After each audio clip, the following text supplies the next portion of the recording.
আসসালামু আলাইকুম। আশা করি আল্লাহর অশেষ মেহেরবানিতে আপনারা সবাই ভালো আছেন। আজকের ভিডিওতে আমরা কথা বলতে চলেছি যে ব্যক্তির দান কবুল হবে না এবং যেভাবে দান করলে দান কবুল হবে এবং কাকে দান করবেন এবং প্রকাশ্যে দান করলে সে দান কবুল হবে কিনা। আজকের ভিডিও থেকে আপনারা দান সম্পর্কে সবকিছু জানতে পারবেন। চলুন তাহলে মূল আলোচনা শুরু করা যাক। পরোপকার, মানব সেবা ও দান সদকা অতি উত্তম কাজ, কিন্তু তা হতে হবে মহান আল্লাহর সন্তুষ্টির জন্য। যথাসম্ভব গোপনে দান করতে হবে। কুরআনে মহান আল্লাহ তাআলা বলেন, তোমরা যদি প্রকাশ্যে দান করো তা ভালো, আর যদি গোপনে দরিদ্রদের দাও তাহলে তা বেশি ভালো। এমনটি করলে তোমাদের বহু পাপ মুছে দেওয়া হবে। তোমরা যাই করো আল্লাহ সেই সম্পর্কে অবহিত। সূরা বাকারা 271 নম্বর আয়াত। সম্পদ পবিত্র ও হালাল হতে হবে। পবিত্র সম্পদ আল্লাহর পথে ব্যয় করতে হবে। দান করতে হবে হালাল অর্থ থেকে। হারাম সম্পদ থেকে কোটি টাকা দান করলেও সওয়াবের আশা করা যাবে না, কেননা আল্লাহ তাআলা হালাল ও পবিত্র বস্তু ছাড়া কোনো কিছু গ্রহণ করেন না। আল্লাহ তাআলা বলেন, হে বিশ্বাসীরা, তোমরা যা উপার্জন করো এবং আমি যা তোমাদের জন্য জমিতে উৎপন্ন করি সেখান থেকে পবিত্র বস্তু ব্যয় করো। সূরা বাকারা 267 নম্বর আয়াত। দান হতে হবে শুধু আল্লাহর সন্তুষ্টির জন্য। পবিত্র কোরআনে মহান আল্লাহ তাআলা বলেন, তোমরা আল্লাহর সন্তুষ্টির জন্যই দান খয়রাত করো। সূরা বাকারা 272 নম্বর আয়াত। নিয়তের উপর ভিত্তি করে দানের প্রতিদান দেওয়া হবে। রাসূল সাল্লাল্লাহু আলাইহি ওয়াসাল্লাম বলেন, আমলের প্রতিদান নিয়তের উপর নির্ভরশীল, আর মানুষ তার নিয়ত অনুযায়ী প্রতিফল পাবে। বুখারী হাদিস নাম্বার 1। তাই আমাদের সকলকেই আল্লাহর সন্তুষ্টির জন্য নিয়ত করে দান করতে হবে। অন্য নিয়তে দান করলে তা কবুল হবে না। যথাযোগ্য ব্যক্তিকে দান করতে হবে। যার জন্য ব্যয় করবে তাকেও দান গ্রহণের যোগ্য হতে হবে। অযোগ্য ব্যক্তির জন্য ব্যয় করলে দান ব্যর্থ হবে। পবিত্র কোরআনে এসেছে, মানুষ কি ব্যয় করবে এ বিষয়ে তোমাকে জিজ্ঞাসা করে, বলে দাও, যে ধন সম্পদ তোমরা ব্যয় করবে তা মা বাবা, আত্মীয় স্বজন, এতিম, মিসকিন এবং মুসাফিরের জন্য। উত্তম কাজের যা কিছু তোমরা করো আল্লাহ সে সম্পর্কে সম্মুখ অবগত। সূরা বাকারা 215 নম্বর আয়াত।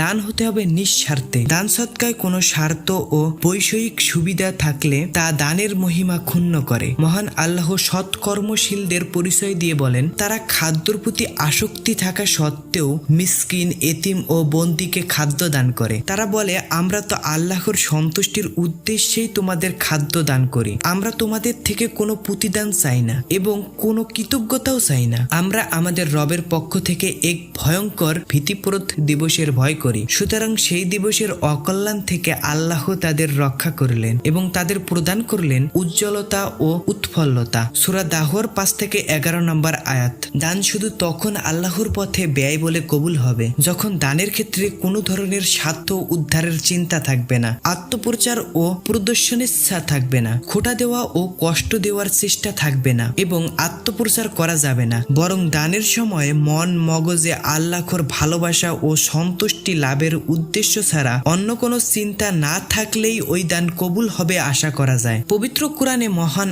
আল্লাহ তাআলা ইরশাদ করেন, আর আল্লাহ যেসব মানুষকে পছন্দ করেন না যারা লোক দেখানোর জন্য নিজেদের অর্থ সম্পদ ব্যয় করে এবং আল্লাহ ও পরকালের প্রতি ঈমান রাখে না। আসলে শয়তান যার সাথী হলো সে অত্যন্ত নিকৃষ্ট সাথী গ্রহণ করলো। সূরা নিসা 38 নম্বর আয়াত। খোটা দানের মহিমা ক্ষুণ্ণ করে। খোটা দিলে দানের সুফলতা পাওয়া যায় না। মহান আল্লাহ তাআলা ইরশাদ করেন, হে ঈমানদারগণ, তোমরা খোটা ও কষ্ট দিয়ে ওই ব্যক্তির মতো নিজেদের দান বিনষ্ট করো না যে ব্যক্তি লোক দেখানোর জন্য নিজের অর্থ ব্যয় করে এবং আল্লাহ ও পরকালের প্রতি ঈমান রাখে না। সূরা বাকারা 264 নম্বর আয়াত। অন্য আয়াতে মহান আল্লাহ ইরশাদ করেন, যারা আল্লাহর পথে নিজেদের অর্থ সম্পদ দান করে এবং দানের পর খোটা ও কষ্ট দেয় না, তাদের মালিকের কাছে তাদের জন্য আছে পুরস্কার। তাছাড়া তাদের কোনো ভয় ও দুশ্চিন্তা থাকে না। একটি ভালো কথা আর ক্ষমা সুন্দর ব্যবহার সেই দানের চেয়ে উত্তম যার অনুগামী হয় কষ্টদান। মূলত আল্লাহ মুখাপেক্ষিতাহীন, পরম সহিষ্ণু। সূরা বাকারা 262 থেকে 263 নম্বর আয়াত। উৎকৃষ্ট বস্তু থেকে দান। দান করার ক্ষেত্রে ভালো ও উৎকৃষ্ট বস্তুকে প্রাধান্য দিতে হবে। মহান আল্লাহ ইরশাদ করেন, হে ঈমানদারগণ, আল্লাহর পথে ব্যয় করো সেই উত্তম অর্থ সম্পদ যা তোমরা উপার্জন করেছো এবং যা আমি তোমাদের জন্য জমিন থেকে উৎপন্ন করে দিয়েছি। বেছে বেছে তা থেকে মন্দটা আল্লাহর পথে দিও না, কারণ এমনটি যদি তোমাদের কেউ দেয় তাহলে অবজ্ঞা প্রদর্শন করা ছাড়া তোমরাও তা গ্রহণ করবে না। জেনে রেখো আল্লাহ অভাব মুক্ত এবং প্রশংসিত। সূরা বাকারা 267 নম্বর আয়াত। লোক দেখানো কোনো ইবাদত কবুল হয় না। মানুষকে দেখানোর জন্য বা প্রচারের উদ্দেশ্যে কোনো ইবাদত করলে তা কবুল হয় না। এমন লোকদের নিন্দা করে পবিত্র কোরআনে বলা হয়েছে, ধ্বংস সেসব নামাজের জন্য যারা তাদের নামাজের ব্যাপারে উদাসীন, তারা দেখানোর জন্য তা সালাত আদায় করে আর তারা নিত্য প্রয়োজনীয় জিনিস দেওয়া থেকে বিরত থাকে। সূরা মাউন 4 থেকে 7 নম্বর আয়াত। খ্যাতির মোহ ধ্বংস ডেকে আনে। খ্যাতির মোহ মানুষকে পার্থিব জীবনে বিপদগ্রস্ত এবং পরকালীন জীবনে লাঞ্ছনার মুখোমুখি করে। আব্দুল্লাহ ইবনে উমর রাদিয়াল্লাহু আনহু বলেন, যে ব্যক্তি খ্যাতি লাভের জন্য পোশাক পরে, কিয়ামতের দিন আল্লাহ তাকে এরূপ পোশাক পরাবেন, অতঃপর তাতে আগুন ধরিয়ে দেওয়া হবে। সুনানে আবু দাউদ হাদিস নাম্বার 4029। প্রশংসা পাওয়ার জন্য দান করলে সওয়াব নেই। আবু হুরায়রা রাদিয়াল্লাহু আনহু থেকে বর্ণিত এক দীর্ঘ হাদিসে এমন 3 জন ব্যক্তির আলোচনা এসেছে যারা পৃথিবীতে অনেক ভালো কাজ করেও পরকালে তাদের প্রাপ্তি ছিল শূন্য।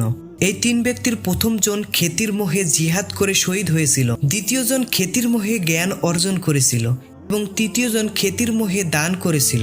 তাদের আল্লাহ বলেন, তোমাদের প্রত্যাশা ছিল মানুষের কাছে খ্যাতি, আর তা তোমরা পেয়েছো, সুতরাং আজ আমার কাছে তোমাদের প্রাপ্তি শূন্য।